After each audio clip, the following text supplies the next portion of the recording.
Juliana, binuking ang kalokohan ni Boss Toyo ng Pinoy Pawn Star. Narito ang detalye patungkol dito.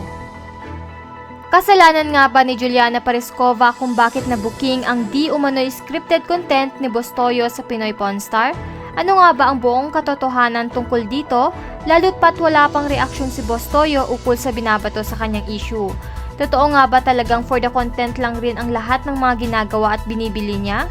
Kinumusta ni Ogie Diaz si Juliana Pareskova Segovia sa pwesto nito sa kanyang pares business nilang mag-ina. Matatandaan si Juliana ang unang It's Showtime Miss Q&A Season 1 Grand Winner. Isa sa mga napagkwentuhan o usapan nila ay ang minsang pagsipot ni Juliana sa vlog ni Boss Toyo ng Pinoy Pawn Star. Ay sinubukan nitong ibenta ang kanyang mga napalano ng corona mula sa kanyang sinalihan sa Kapamilya Noontime program. Mapapanood o makikita sa isang YouTube channel na Boss Toyo Production noong December 2023 ang pagtatangka ng komedyante na ibenta ang kanyang 10 crowns na napalanunan niya daily. Ang trophy at ang crown na nakuha niya noong Grand Finals ay nagkakahalaga lamang ng 1 milyon. Ngunit totoo nga bang nabuking na ang kalokohan ni Boss Toyo? Ayon nga sa isang live streamer na ang galing umanong umarte ni Boss Toyo.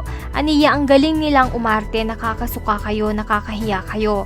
Inakala talaga ng marami na binalak talaga ni Juliana ibenta ang kanyang mga koronang nakuha sa Miss Q&A.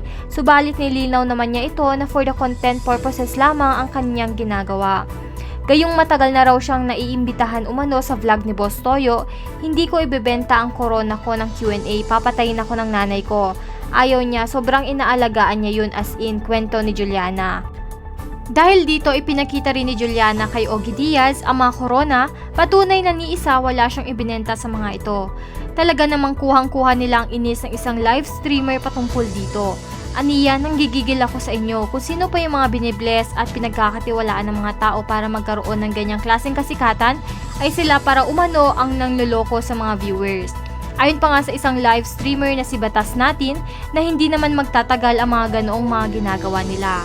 Ayon pa kay Derek Freddy ay magkakasabwat din ang mga ito sa panloloko sa mga tao. Aniya, isa kang alamat Boss Toyo, ang galing mo talaga. Ang dami mong nauutot na loloko sa mga ginagawa nyo. Maging si Derek Freddy umano ay walang idea kung totoo ba o scripted lang ang ginagawang iyon ni na Boss Toyo. Samantala hindi naman talaga totoo na naibenta ni Juliana ang kanyang mga corona kay Boss Toyo dahil hindi naman sila nagkasundo sa presyo na gusto ni Juliana. Samantala wala pa namang nailabas na pahayag si Boss Toyo patungkol sa usaping ito. Narito naman ang isang post ni Juliana sa kanyang Facebook account tungkol kay Boss Toyo. Sa sobrang legit ni Boss Toyo, magkakaroon na siya ng museum. For sure nandun din sapatos ni Senator Amy Marcos. At sa mga nagtatanong about sa corona ko, plinano ko talaga ialok sa kanya yun ng mahal para hindi niya mabili dahil ayoko rin naman ibenta. Pero lahat ng naging usapan namin sa vlog niya, legit yun, hindi scripted. Gumawa kayo ng sarili niyong ingay, huwag kayo makisakay sa ingay ng iba. #Pashneya. Narito naman ang mga reaksyon at komento dito. Ang ganda ng kabuuan ng usapan nila Ogie Diaz at Miss Juliana. Pareho silang professional, open-minded at parehong successful na miyembro ng LGBTQ community. Kapamilya at kakamping ako pero si Juliana ang sinumportahan ko during Miss Q&A at hanggang ngayon ginagalang at masaya ako para sa kanya. Wishing her more success in the coming years. I was a close friend of Juliana and he really is a good friend and a son. I remember before namin siya maging barkada, we also been his number 1 basher. He's a transferee that time and always talk about him behind his back mainly because of his physical appearance. Wala na din siyang ngipin that time and I admit na mali yung nagawa namin. But then we are too young kaya ang asaran medyo harsh to the point na nagsumbong na siya sa advisor namin. Then eventually we saw the good side of him and we became tropa. He's a kind of friend that you can rely on and truly he is smart and sobrang bright ng personality niya. Never siya nagtatanim ng sama ng loob kahit until now inaasar pa din namin siya sa group chat pero never siya umalis sa GC kasi mas malakas siyang mang-asar. Haha. And we are very happy sa narating niya ngayon. Despite ng lahat ng pambabato sa kanya, he's a genuine and a good person but once binangga niyo siya, he will surely fight back. We love you TJs. Hope to see you soon.